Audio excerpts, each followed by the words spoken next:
Charlie Parsons for Boxing Social in association with William Hill and Empire Fight Store.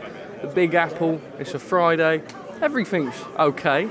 How are we, Edward? Very well, thank you, mate. It's been a long run, hasn't it? I feel like we've been on the road for like 3 months. I know it's only been 10 days, but just want to get this weighing done and get the fight made, obviously, tomorrow night, get it over with, have a great show, and looking forward to it. I've spent some good time with Andy Lee and the team. They fancy it, and I think it's going to be a good night. Eddie, obviously yesterday the breaking news came out that Canelo has signed a 3-fight deal with PBC. We were all expecting him to go elsewhere for the Charlo fight, maybe not 3 fights. What do you make of it? Do you understand it? Yeah, I think it's a good move for him. I mean, look, of course, we always want to promote Canelo Alvarez. We never made him an offer. We didn't have a fight for him for September. You know, we were asked to make the Bivol fight. That wasn't possible.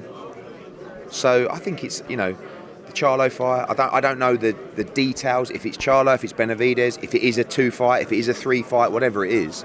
But he's got to make his move. I spoke to him last night. I wished him all the best, and you know, we've done 7 of his last 8 fights. It's been an amazing run. I'm sure we'll work together again. But now we need to look at that huge pot of money that was there per Canelo fight, and now start looking at bringing some big fights, not just one big fight, but a string of big fights to the platform. Because, you know, as your good buddy Colm said, 2022 was Matchroom's year, and 2023 right now is PBC's year, and we're competitors. We want to win. So we're rolling up our sleeves and we're getting ready to give you an unbelievable 6 months, and that's going to be the plan now. How have DAZN taken the news? I'm not just saying this, but honestly, they're fine, because it got to a stage where, you know, not every Canelo Alvarez fight is a success for DAZN. He's a massive name. He's done massive numbers for us.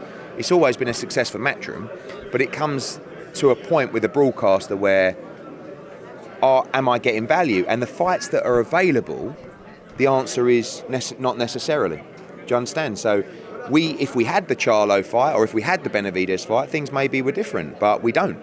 So, you know, when we spoke to Eddie Reynoso and Saul and said, we don't have any fights for you, he's got to make his move. So I don't know the details of the multi-fight, but honestly, wish him all the best. And I think, bearing in mind what we have for him at the moment, I think it's a good move for him. Leonard Ellerbe put out some tweets, and then Dibella replied saying, in the words of your bestie, game changed, with a wink. What do you make of it? I think it's kind of horny, really. I mean, you've got Leonard Ellerbe, Dibella, Oscar De La Hoya, all completely obsessed with me. And they're all jealous. And they'll laugh at that, but they would give their left testicle to be in my position, with my TV deals, with my roster, with my global platform and schedule.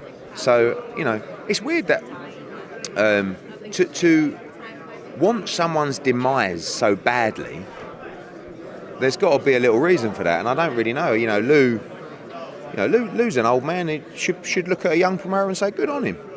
But he clearly don't like me, nor does Leonard, nor does Oscar. So nothing's going to change in that respect. Just makes me work harder, makes me more determined to win.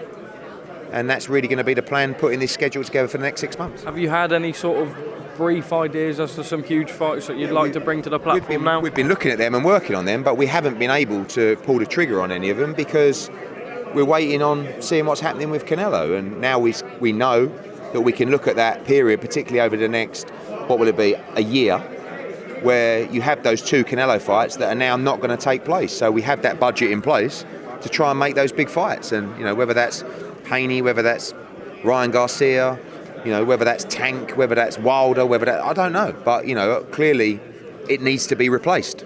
And that's exciting. Dillian Whyte's come out and said that yourself and the team don't really want the fight, and that no real contact's been made, but they're happy to accept it for the terms that were offered. What do you make of it? What are the conversations like? Well, they say no contact's been made, but they're happy to accept the offer. So they've obviously received the offer.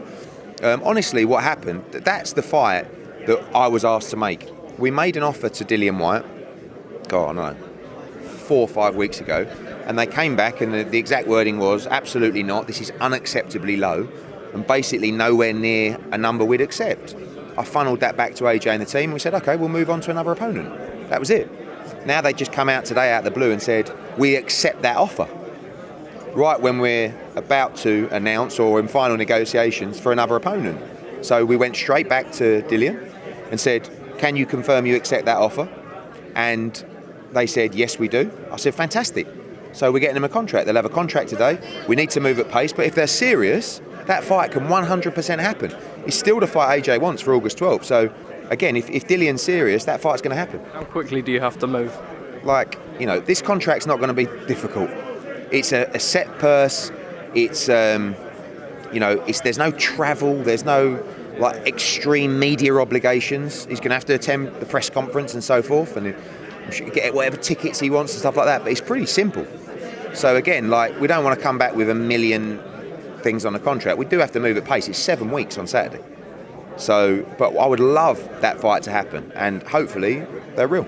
Eddie, Tony Bellew's announced that he wants to return to the ring. Your thoughts? Well, kind of. He's flirting with the idea of fighting Rosansky, you know, and when Rosansky knocked out Babic in the first round, Tony sort of said, "Oh, I could become a 2-division world champion there." So he's mentioned it a few times. You know, it's difficult to go back after 3 or 4 years and just start taking big shots again. But Tony's a competitor. Never say never. Eubank Jr versus Conor Benn. If this fight happens in the UK, am I right in saying that you'd be targeting the Tottenham Hotspur Stadium? Or Wembley. Definitely a stadium fight. Definitely. How close are we to getting that over the line? Just really waiting on, in about a week to 10 days' time, we'll know for sure. Eduardinho, thank you.